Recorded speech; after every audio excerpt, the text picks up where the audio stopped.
نحمده ونصلي على رسوله الكريم اما بعد فاعوذ باللہ من الشیطان الرجیم بسم اللہ الرحمن الرحیم رب اشرح لی صدری ویسر لی امری واحلل عقدۃ من لسانی یفقہوا قولی۔ السلام علیکم ورحمۃ اللہ وبرکاتہ۔ صراط مستقیم میں آپ سب کو خوش آمدید۔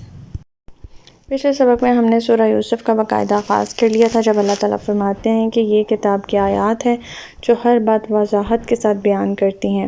پھر اللہ تعالیٰ فرماتے ہیں کہ ہم نے قرآن کو عربی زبان میں اس لیے نازل کیا ہے تاکہ تم اسے سمجھ سکو۔ اے نبی، ہم نے اس قرآن کو آپ کی طرف وحی کر کے ایک بڑا اچھا قصہ آپ سے بیان کرتے ہیں، اگرچہ آپ اس سے پہلے اس سے بے خبر تھے۔ جب یوسف علیہ السلام نے اپنے باپ سے کہا، ابا جان، میں نے خواب میں دیکھا ہے کہ 11 ستارے، سورج اور چاند مجھے سجدہ کر رہے ہیں، تو باپ نے کہا، میرے پیارے بیٹے، یہ خواب اپنے بھائیوں کو نہ بتاؤ ورنہ وہ تمہارے لیے بری تدبیریں سوچنے لگیں گے، کیونکہ شیطان انسان کا صریح دشمن ہے۔ ہمارا آج کا سبق آیت نمبر 6 سے لے کر آیت نمبر 10 تک ہے، تو آج کا سبق شروع کرتے ہیں۔ بسم اللہ الرحمن الرحیم۔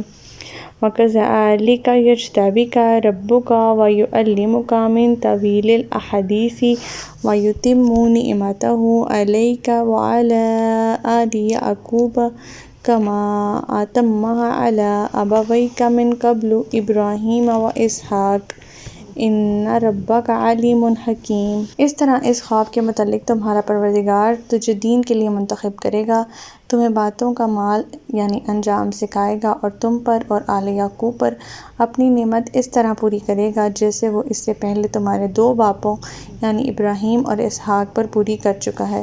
بلا شبہ تمہارا پروردگار سب کچھ جاننے والا اور حکمت والا ہے۔ اللہ تعالیٰ فرما رہے ہیں کہ حضرت یعقوب علیہ السلام ہی حضرت یوسف علیہ السلام کو دوبارہ فرماتے ہیں کہ اس خواب سے جو نتائج نکلیں گے وہ یہ کہ اللہ تعالیٰ حضرت یوسف علیہ السلام سے اپنے دین کی خدمت کا کام لے گا اور انہیں تاویل الاحادیث سکھائے گا۔ تاویل الاحادیث سے مراد صرف خوابوں کی تعبیر ہی نہیں بلکہ ہر بات کے موقع محل کو سمجھنا، معاملات کے نتائج کو فوراً پرکھ لینا، اللہ تعالیٰ کے ارشادات کے مضامین کی تہہ تک پہنچانا وغیرہ سب شامل ہیں۔ اور تیسرا یہ کہ اللہ انہیں اس نعمت نبوت سے بھی فیضیاب فرمائے گا جو ان کے 2 باپوں سیدنا اسحاق اور سیدنا ابراہیم علیہ السلام کو عطا کر چکا ہے۔ آیت نمبر 7۔ لَقَدْ كَانَ فِي يُوسُفَ وَإِخْوَتِهِ آیَاتٌ لِّلسَّائِلِينَ۔ حقیقت یہ ہے کہ یوسف اور اس کے بھائیوں کے قصے میں پوچھنے والوں کے لیے بہت سے نشان عبرت ہیں۔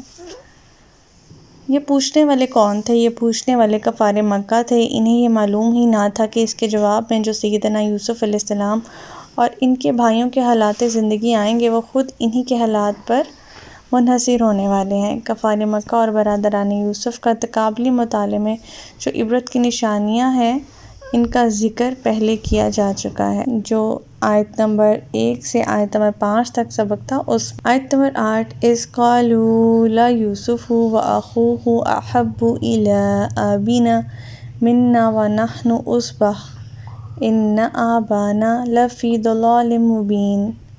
جب یوسف کے بھائیوں نے آپس میں کہا، یوسف اور اس کا بھائی ہمارے باپ کو ہم سے زیادہ محبوب ہیں، حالانکہ ہم ایک طاقتور جماعت ہیں، ہمارا باپ تو صریح بھول میں ہے۔ ان کے کہنے کا مقصد یہ تھا کہ باپ کی خدمت تو ہم کرتے ہیں، کما کر ہم لاتے ہیں، مشکل وقت میں ہم کام آتے ہیں، اور شفقت اور پیار سارا کچھ یوسف اور اس کے بھائی پر ہوتا ہے۔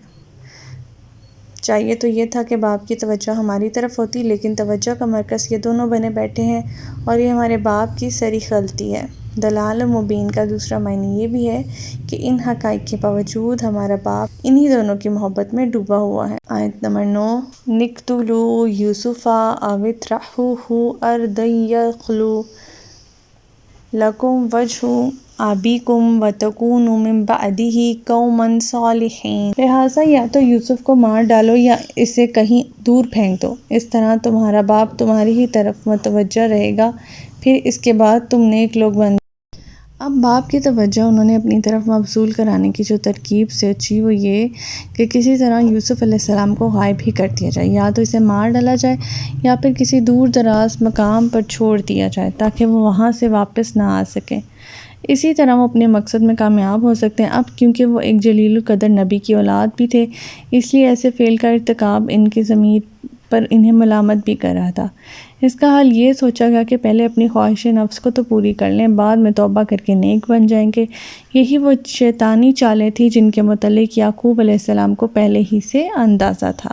آیت نمبر 10 قال قائل منهم لا تقتلوا يوسف وألقوه في غيابات الجب يلتقطه بعض السيارة إن كنتم فاعلين۔ ان میں سے ایک نے کہا یوسف کو مارو نہیں، بلکہ اگر تمہیں کچھ کرنا ہی ہے تو اسے کسی گمنام سے کنویں میں پھینک دو، کوئی آتا جاتا قافلہ اسے اٹھا لے کر جائے گا۔ پھر ان کے بھائی میں سے غالباً سب سے بڑے بھائی نے کہا، جس کا نام یہودا تھا، اس نے کہا کہ یوسف کی جان پر اس نے ترس کھا لیا اور یہ رائے دی کہ اسے جان سے ختم نہ کرو، یہ سب سے بڑا گناہ ہے، اسے دور دراز مقام پر چھوڑو۔ بہتر اور آسان طریقہ یہی ہے کہ کوئی تجارتی قافلہ آگے اس کو لے جائے گا اٹھا کے، اسی طرح خود ہی یوسف علیہ السلام دور دراز مقام پر پہنچ جائے گا اور ہم وہاں جانے آنے کی زحمت سے بھی بچ جائیں گے۔ تو ہمارا آج کا سبق یہیں تک تھا۔ اللہ تعالیٰ سے دعا ہے کہ اللہ تعالیٰ قرآن پاک کے احکامات پہ ہمیں عمل پیرا ہونے کی توفیق عطا فرمائے۔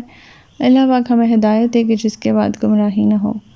ربنا لا تزغ قلوبنا بعد إذ هديتنا وهب لنا من لدنك رحمة إنك أنت الوهاب سبحانك اللهم وبحمدك نشهد أن لا إله إلا أنت أستغفرك وأتوب إليك۔ السلام علیکم ورحمۃ اللہ وبرکاتہ۔